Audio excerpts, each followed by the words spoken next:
Book idea.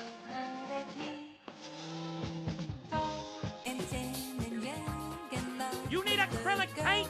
Do spots like this in the paper. Smush, smush. Result. Like the scar of age, written all over my face. Somebody sleeping in my. I be geeking out, don't know what. Shorty a thotty, she don't give a fuck. She be tweaking, she shaking her butt, and that boy's a cheater, the way that he run. He come, he a pot, bitch on my body, she told my gun. You run, don't stop. You feel how you get sick to the.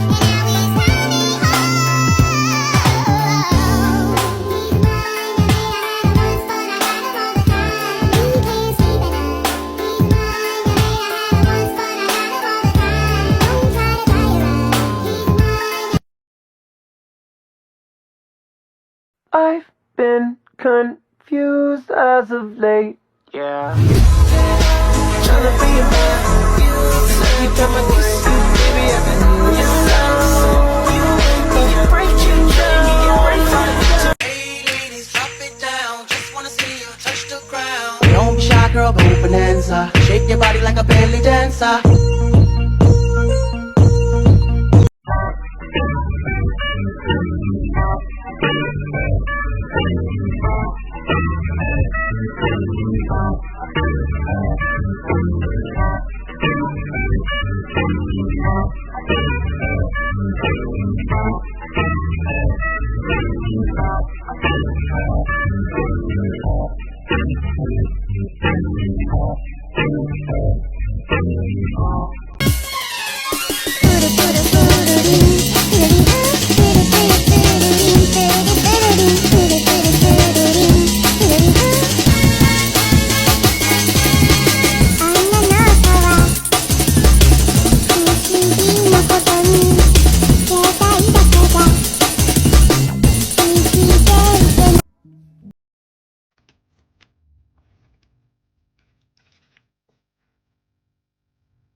Guess it.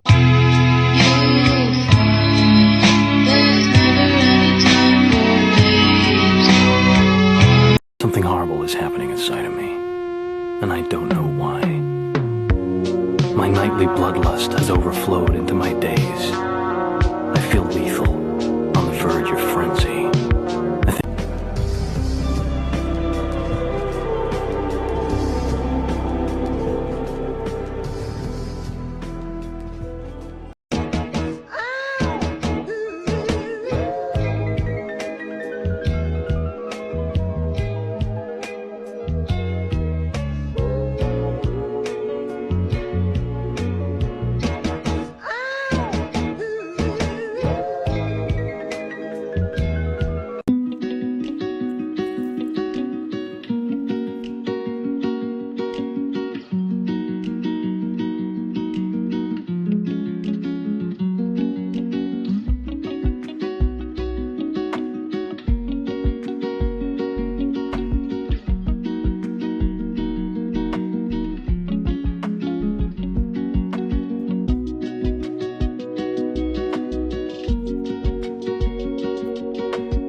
How to fill up a really random, awkward white space in your sketchbook when you feel like nothing you can draw will fit there. Today I had this really weird blank section at the bottom of one of my pages. I literally had no idea what to draw there until I randomly thought of making a mini comic strip. Basically, when you do this, just draw a couple of rectangles and draw a little scene inside, kind of like a storyboard. Draw one of your OCs in a cute little background, and when you do these little comic strips and draw your character in the same scene multiple times, it really really like enhances the character design, and anybody who looks at the storyboard or the comic strip, whatever you want to call it, anyone who looks at it can really, it like humanizes your character more, you know? It shows more of your character's personality because you're creating a little story, kind of like an animation, but it's not an animation, it's literally just 2 drawings. It really helps you to define your art style and define your character design for your OC. So I definitely recommend to do something like this in your sketchbook if you love character design. I used to love doing storyboards so much when I was in high school, but I kind of forgot about it because my art style got sucked into doing realism and hyperrealism. So recently I've been trying to go back to these days where I come up with stories for my OCs and everything. So because this is honestly so much fun, and I always have random little stories running through my mind about like random characters and stuff. So making these little comic strips and putting all those stories in my mind onto paper is so much fun. A lot more fun than just doing realism, at least to me personally. Anyways, you guys try this even if you don't have a weird awkward white space in your sketchbook. Check me out on YouTube. New uploads every single Wednesday. Bye girlies. Thank you for watching.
Creativity is like a car in the winter. It needs to be warmed up and driven frequently. So that's exactly what we're doing today. We don't need to take this for a long drive. We don't have anywhere to be. We're just going to take it around the block real quick. This is going to be quick and messy. If you want to join me on this cruise, go ahead, grab your sketchbook. You can copy what I'm doing, or you can do something of your own entirely. What I'm using right now is super cheap watered down acrylic paint. We don't need anything fancy. Like I said, we're just warming up. You guys always ask me about the paint pens. They are Posca markers. They are acrylic paint markers, pens, I don't know, and they're pretty cool. You guys always talk about how you struggle with doing sketchbook pages because your brain is empty, and guess what? Your girl's brain's empty too. I pick one thing and I just go from there. I pick a corner, place it in that corner, and then whatever's in the opposite corner is typically the same color. And I don't know who instilled the guilt in you that you cannot use reference photos, but you 100% can. I used reference photos for these leaves even though they look nothing like the reference photos. I personally have a really hard time picturing things in my mind, so I use reference photos all the time, even if I'm just making a really sloppy sketchbook page. There aren't really rules here. People just like to make art seem really inaccessible, and it's really not that big of a deal, and I'm sick of hearing it. So I'm telling you that you're allowed to do whatever you need to do to make art. Just don't like copy somebody's artwork and then resell it as your own, because that's totally not cool. But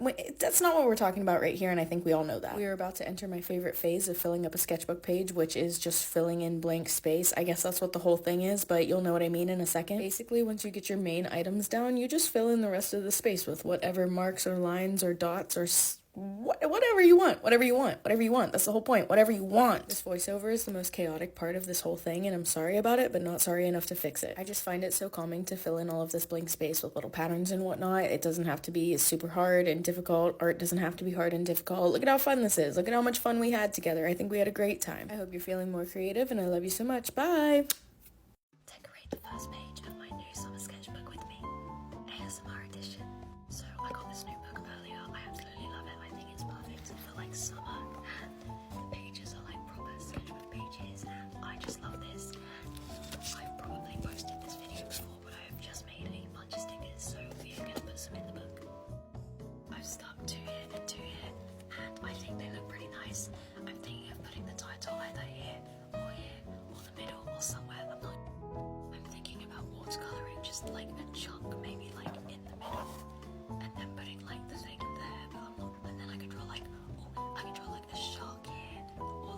sea creatures here. Oh, that's a good idea. Okay, so I put it on and I really like how it looks, but I'm gonna let it dry overnight and I will be back in the morning. It is now the next day and we're gonna go outside to do more on this because it is a really nice day outside. So we're outside and I think I'm gonna put like a little coral like reef looking thing here, and then I'll think about what to do in this top corner here. So I've done one, I'm not sure I'm gonna do another unless it's like a really mini one, and then I think I'm gonna leave this blank. Cat has come to sit next to me. And I'm doing a second little one there, and now I'm gonna figure out what to do. I'm thinking of putting this jellyfish, but like up in this corner. This is just like a rough painting, so that's why it looks bad. But yeah, I'm gonna do that and I'll be right back. Okay, so I tried doing it directly on here, but I made a mistake, so I had to cover it with paper, and I just stuck this one on. But I think that is it for like the surroundings, so now let's work on this bit. So I've done a few more finishing touches, and now I don't know what to write in the middle, so if you guys have any ideas, please let me know. My cat seems to have one, but other than that, yeah, that is today's episode, I guess. Thanks for watching. Bye. People always ask how I manage to fill up the spaces in my sketchbook, or how I make my sketchbook interactive, and they always ask for like tutorials and stuff like that. Like this one, or like where's the other one? Like this one, I got a whole bunch of tutorials, or people asking for tutorials on this one. And like this one too. People were like, well, how'd you fill up the spaces? And basically, two things. For filling up spaces, I tend to use the rule of thirds a whole lot by placing things in that kind of way. And then I also just, end up just sticking a whole bunch of, like, random things that I find in my room on the paper.